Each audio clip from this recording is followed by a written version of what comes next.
There's a reason why that one moment, maybe from years ago, still plays vividly in your mind as if it just happened yesterday. It could be a joyful milestone, a sudden shock, or a deeply emotional event. These memories don't simply stick around by accident. Something powerful happens inside your brain that locks these moments in place. But why? Why do some memories last a lifetime while others fade into oblivion? We all carry memories that refuse to leave us. Some bring us joy, filling our hearts with warmth. Others bring pain, haunting us with their intensity. But the mystery is, what makes certain memories so unforgettable?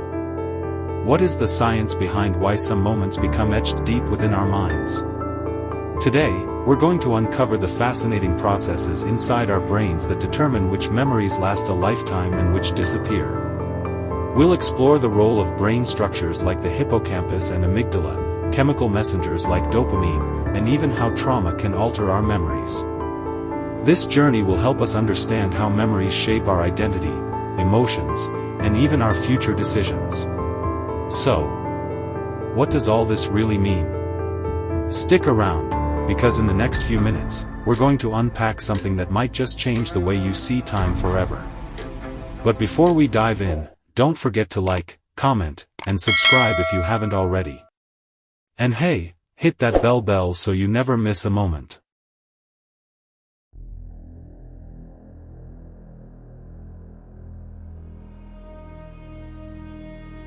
To understand memory, we must start with the hippocampus.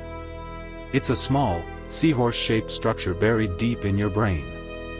Think of it as a librarian, carefully cataloging and storing memories.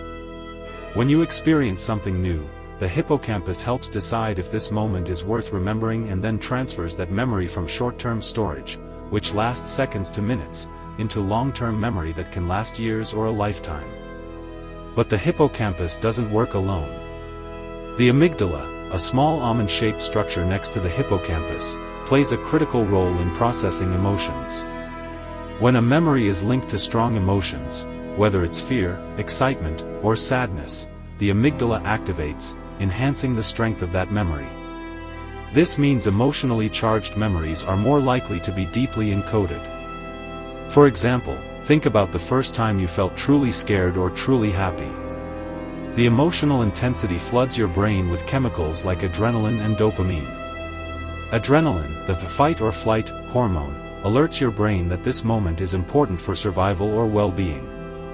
Dopamine, the brain's reward chemical, reinforces memories linked to pleasure or achievement. This chemical cocktail acts like a highlighter, marking those moments as crucial to remember. That's why you can vividly recall your first day of school or a terrifying accident, while forgetting what you ate for lunch yesterday. Not all memories are pleasant. Traumatic memories, such as those from war, accidents, or abuse, can replay involuntarily. This often leads to PTSD, post-traumatic stress disorder, where the brain's survival system gets stuck on these painful memories. The amygdala becomes hyperactive during trauma, locking those memories in a way that makes them hard to forget. These memories can trigger flashbacks, vivid re-experiences, sometimes sparked by sights, sounds, or smells. Scientists are still studying exactly why these memories stay so strong and how the brain's stress hormones impact this process. Understanding this is key to developing therapies for PTSD patients. On the brighter side, positive memories can also be incredibly vivid. Moments like your first kiss, graduation, or a special trip flood your brain with dopamine, the feel-good neurotransmitter. Dopamine not only creates pleasure but marks the memory as important to remember. This is why exciting or rewarding experiences often remain crystal clear in our minds. These positive memories serve as emotional anchors, reminding us of joy and accomplishment, helping build confidence and resilience. Can we erase memories? Scientists have been exploring whether painful memories can be erased or softened. Using drugs or brain stimulation, researchers have been able to weaken traumatic memories, mostly in animals so far. In mice, for example, blocking certain chemicals during memory recall can prevent memories from reconsolidating, causing them to fade. But this possibility raises difficult ethical questions. If you could erase a painful memory, would you? Could forgetting be harmful in its own way? After all, even painful memories teach lessons and help us grow. Moreover, memories are often tangled with our identity. Erasing them might change who we are. How memories shape our identity. Our memories are not just isolated snapshots of the past, they are the threads that weave the fabric of who we are.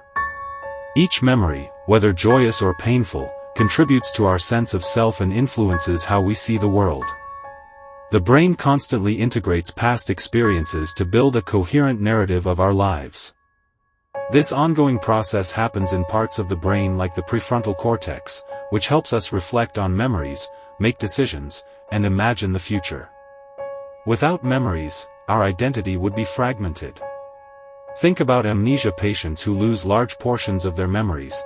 They often struggle to recognize themselves or relate to others because their personal story has gaps. Moreover, memories influence our personality traits. For instance, repeated positive experiences can nurture optimism, while traumatic memories might lead to caution or anxiety. This dynamic interplay shapes not just how we act but who we become. Interestingly, memories can also evolve over time. Each time we recall a memory, our brain reinterprets it. Sometimes, recalling a memory subtly changes details or the emotions attached to it. This process, called memory reconsolidation, means that our past is not fixed but fluid.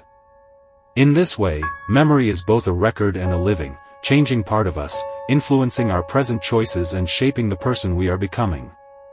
The role of sleep in memory consolidation. Sleep plays a crucial role in solidifying our memories. During certain stages of sleep, especially deep slow-wave sleep and REM sleep, the brain replays and strengthens neural connections formed during the day. Think of sleep as a nightly, backup system for your brain. It filters out unnecessary information while reinforcing important memories, transferring them from temporary to more permanent storage. Research shows that people who get good quality sleep after learning something new tend to remember it better than those who don't. This is why pulling all-nighters before an exam often backfires. Moreover, sleep helps regulate emotions linked to memories. When we sleep, the brain processes emotional experiences, helping reduce the intensity of negative memories and improving emotional balance. Disruptions to sleep, like insomnia or sleep apnea, can interfere with this process, leading to poorer memory and emotional health. This connection highlights why good sleep hygiene is vital not only for our bodies but also for our minds. The impact of technology on memory. In our digital age, technology is reshaping how we form, store, and recall memories.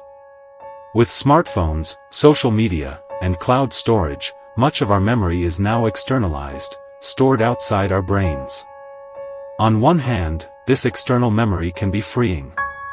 We don't need to remember every phone number, date, or detail because devices keep track for us.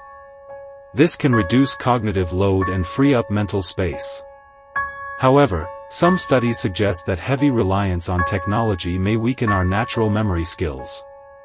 The Google effect or digital amnesia refers to the tendency to forget information that can easily be found online. Furthermore, social media can influence which memories we revisit and reinforce. We tend to share and repeatedly view emotionally charged moments. This makes those memories more salient. But there's a flip side. Digital records may also trap us in negative memories, causing rumination or difficulty moving on from past events. Understanding this interplay is crucial as technology continues to evolve. Learning how to balance external tools with our brain's memory functions will be key to mental well-being, ensuring that technology supports rather than undermines our cognitive and emotional health in the long run. By understanding the science behind them, we not only learn about the brain but also about ourselves. Memory research is not just about storing data in the mind, it's about preserving the essence of who we are, ensuring our experiences remain meaningful and alive. Memory enhancement and the future. Scientists and technologists are actively exploring ways to enhance human memory. From nootropic drugs that boost focus and recall to cutting-edge brain-computer interfaces, the future promises exciting possibilities. Techniques like transcranial magnetic stimulation, TMS, and deep brain stimulation are being tested. These methods aim to enhance memory performance and even treat memory disorders like Alzheimer's. Moreover, artificial intelligence might one day help us organize and access our memories in unprecedented ways, creating digital memory assistants that complement our natural recollection. But with these advances come ethical dilemmas. Who will have access to memory-enhancing technologies? Could this create new inequalities? What about privacy? How do we protect memories stored digitally or augmented artificially?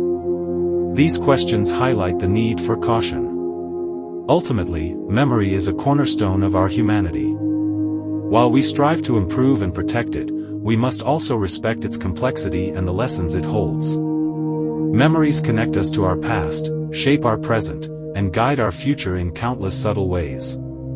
Some memories stay because they are part of us. Even the hardest memories can make us stronger, wiser, and more compassionate. Our memories tell the story of who we are, the joys, the pain, the lessons. So hold on to them, and remember, every memory is a story worth sharing. What's one memory you'll never forget? Share your story in the comments below. I'd love to hear it.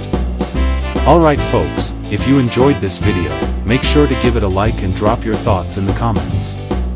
And if you haven't subscribed yet, now's the perfect time. Hit that subscribe button and ring the bell so you won't miss the next videos. Thanks for sticking around, and I'll see you in the next one.